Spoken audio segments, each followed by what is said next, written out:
Yanzu Binta, tambaye ki nake ta yaya aka yi wannan cikin ya samu bayan iyayenki sun sani. Ni ma tun kafin mahaifina ya rasu ya san ina da wannan matsala. Duk abin da na tara a duniya bai zama min komai ba saboda ba na haihuwa. Kuma likitoci sun tabbatar da haka.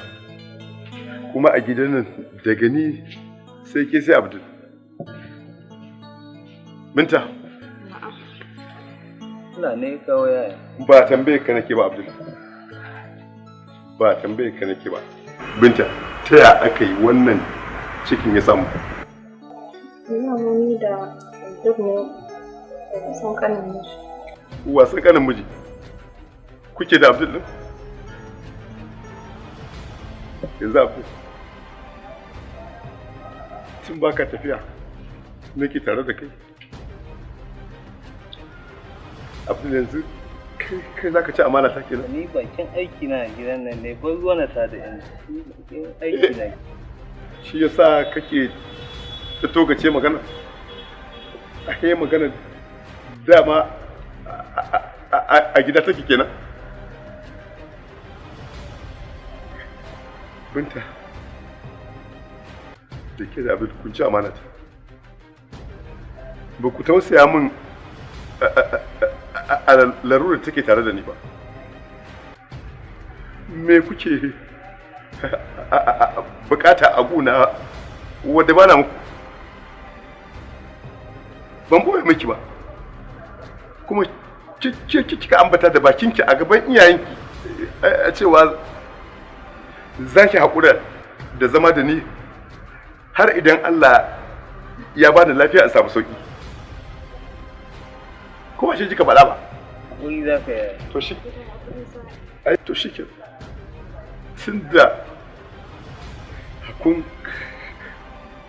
halatta wasan ƙanin mijin. Kowa ya rufe asirin wani Allah zai rufe nasa. To shi ke nan. Naji, kaga ya zama dole. Abinda nake gani na ɗauka mahaifina amanar duk inda nake ba zan iya rabuwa da kai ba. Kaga da rabuwa da kai ta zama dole kenan. Domin haka zan zauna a bani da mace ko kuwa. Ba magana haƙuri ba ne, Abdul. Ita ta jawo yaya. Ba magana ita ta jawo ba.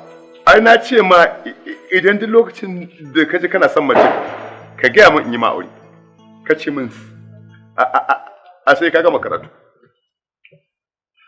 Ashe Abdul karatun ka wato a cikin gida na kake yin sa kenan? Haƙuri za ka yi. To ko kuka yi abun a kunya ku kuma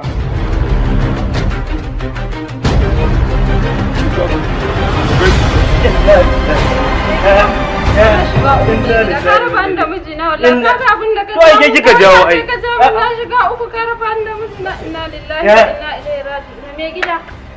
Aga ibn ta na. Kai ka ja mun mana. Ke kika jawo kai. Wasan kanin miji menene gashi ka raba da miji.